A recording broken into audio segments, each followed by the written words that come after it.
Argentina a partir del 10 de diciembre nos impone la obligación de contarle a la gente qué vamos a hacer y además con quiénes lo vamos a hacer. Y creo que es muy importante que la gente lo sepa de antemano para que no haya sorpresas, para que no haya después aparición de decepciones. Y así como a lo largo de estos meses fuimos planteando nuestra propuesta educativa, que incluye evaluación docente, que incluye la posibilidad de que le paguemos un plus al presentismo a los docentes para reconocer el docente que está frente al aula, también dijimos, si nos toca gobernar, el ministro de Educación va a ser Gustavo Yáñez. Y en cada uno de los temas vamos a ir planteándolo. Planteamos la necesidad de declarar la guerra al narcotráfico, de usar al ejército en apoyo de lo que es las fuerzas de seguridad interior, porque el narcotráfico hoy es un ejército que tiene dinero, que tiene poder, que tiene logística. 1 de cada 20 dólares de esta región, según la Organización de Estados Americanos, son dólares del narcotráfico. Y entonces cuando hacemos la cuenta contra el Producto Bruto de la Argentina, estamos peleando contra un ejército millonario. Sí, claro, muy bien equipado, aparte con muchos recursos. Oye, es muy común afuera que se forme lo que se llama gabinete fantasma, ¿no? Que es como una especie de gabinete paralelo a donde los opositores trabajan en lo que harían cuando ganan. ¿Esa es un poco la idea de ustedes? Nosotros tenemos funcionando lo que llamamos el gabinete en las sombras hace varios meses y vamos haciendo seguimiento del presente y cómo nos impacta en el futuro. Vamos marcando perspectivas y vamos tomando decisiones en función de los errores o de las motivaciones o las decisiones que toma el gobierno. Te voy a poner un ejemplo. Nosotros cuando planteamos la eliminación del impuesto a las ganancias de los trabajadores, armamos mecanismos de compensación de ingresos del Estado.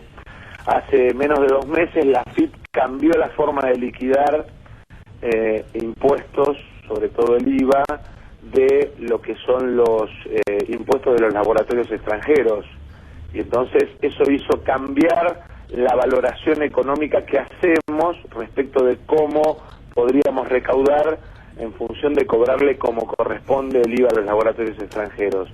Y así en cada uno de los temas, porque creemos que hace falta seriedad para avalar las propuestas que uno se plantea en materia política, en materia económica. Perdóname, ¿por qué el PRO está convencido de que ustedes hicieron un acuerdo con el gobierno?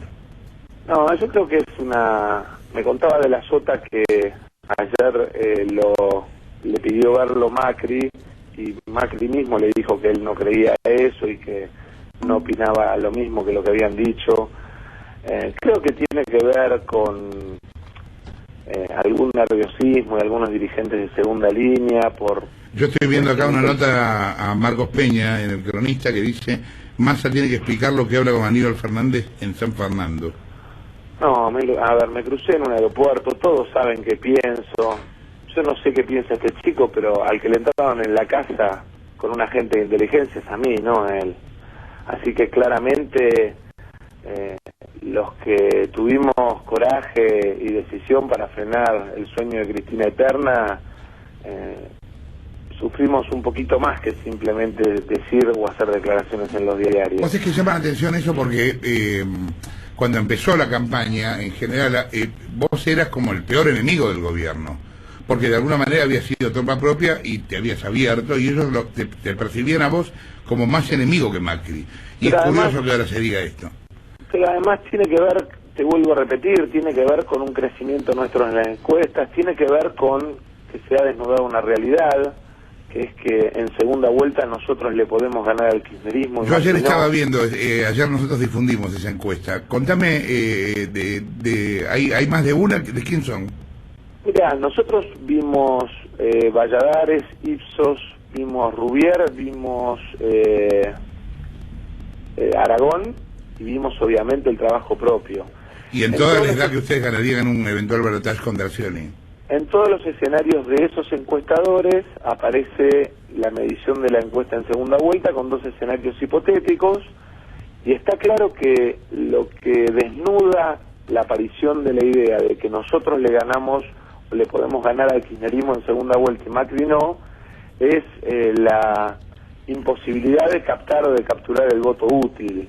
Y entonces aparece te diría la preocupación en algunos sectores.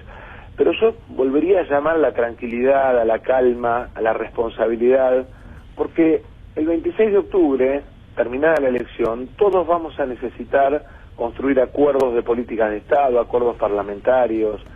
Me parece que tenemos que ser muy inteligentes a la hora de encarar el futuro de la Argentina y en ese sentido no entrar o no caer en bajezas que en definitiva lo único que benefician es al gobierno.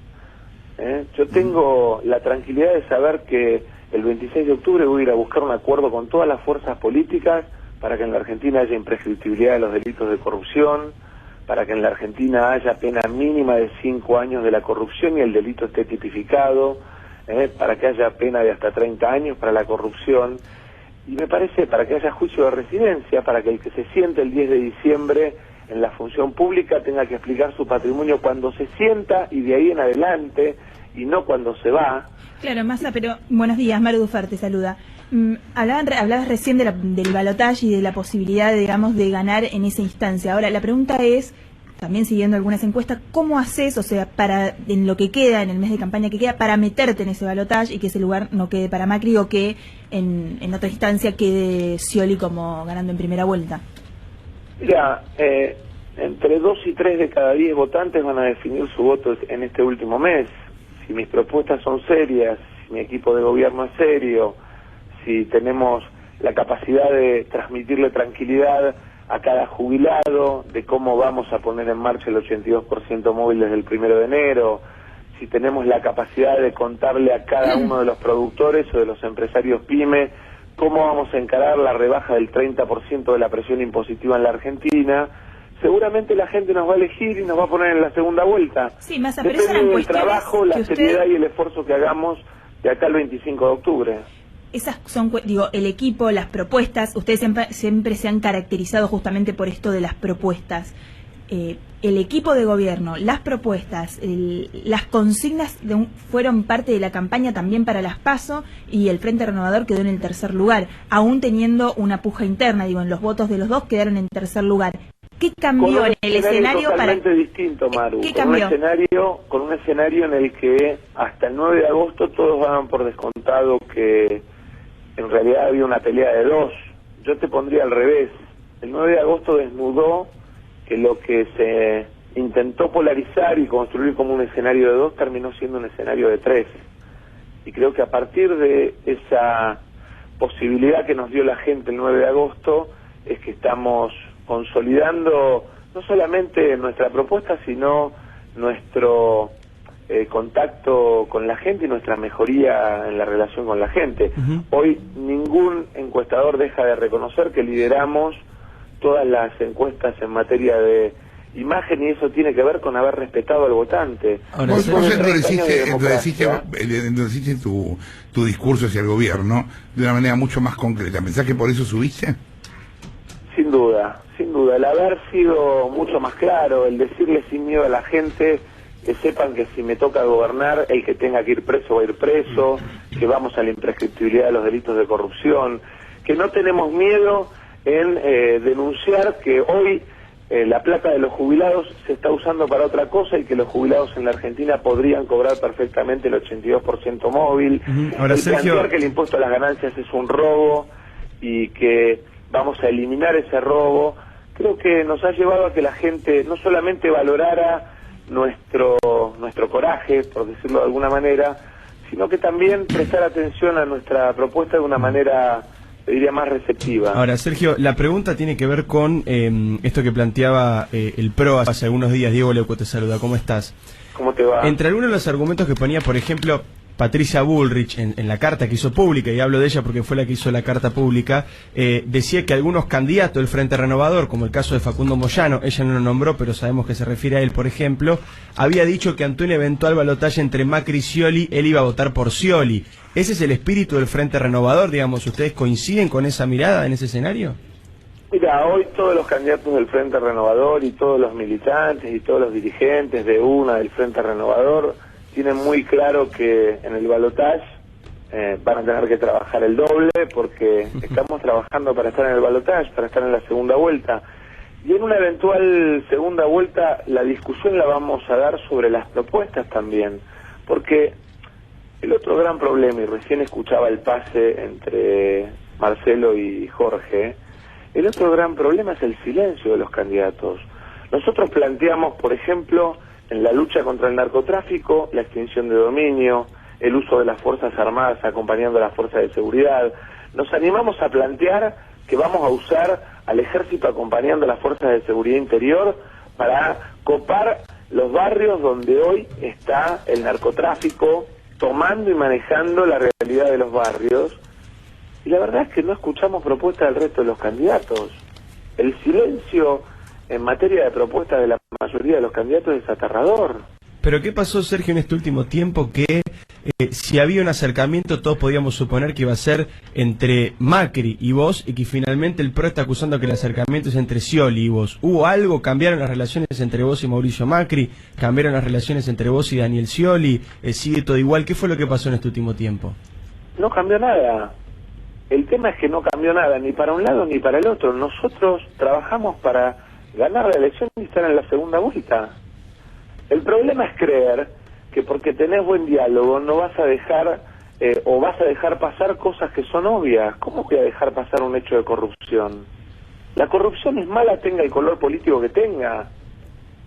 Entonces, ¿te atacan porque no dejas pasar un hecho de corrupción? Te referís a Niembro, ¿no? Es gravísimo que el planteo, porque es, digamos, un planteo kirchnerista del otro lado. ¿Te pasaste a la fila del enemigo porque mostrás mi corrupción? Ismael. Ismael Bermúdez lo saluda, Massa. Buen día, ¿cómo le va, Ismael? ¿Qué tal? Recién usted planteó de que bajaría un 30% la presión tributaria. Entonces la pregunta es la siguiente. Hoy la Argentina tiene un déficit de 300.000 millones de pesos. Si usted baja 30% la presión tributaria, significa más o menos que bajaría en otros 300.000 millones de pesos. Con lo cual, si no hay una compensación por un lado, nos vamos a un déficit fiscal del doble, de 600.000 millones de pesos. Exactamente, Ismael, pero usted también es un hombre muy inteligente, ¿eh? Y cuando Gracias. mira metas, las mira en conjuntos. Perfecto. Entonces, ¿cómo reemplaza, cómo es que baja 30%? ¿Cómo? Un paquete de medidas económicas. Por eso, a eso que le pregunto. Desde una tasa de crecimiento de entre 4 y 5 puntos por año, y usted sabe cada punto de crecimiento cuánto impacta en el crecimiento de la recaudación, y usted sabe que estamos planteando la revisión de lo que son los contratos, le diría, políticos que han terminado inundando el Estado, y usted sabe que eso tiene un impacto en la economía. ¿Cuánto nos está costando hoy la cámpora en el Estado? ¿Cuánto? Esa es la pregunta que le quiero hacer. Ese es un valor que hay que poner, y es un valor que hay que poner dentro del paquete global. Le voy a poner otro número. ¿Cuánto nos está costando la intermediación en los planes sociales? ¿Cuánto más tolera la Argentina que se extorsione a los pobres que necesitan el plan social con intermediación política? Con esas pseudo cooperativas que en realidad son, en algunos casos, punteros que han transformado la necesidad de la gente en su forma de vivir.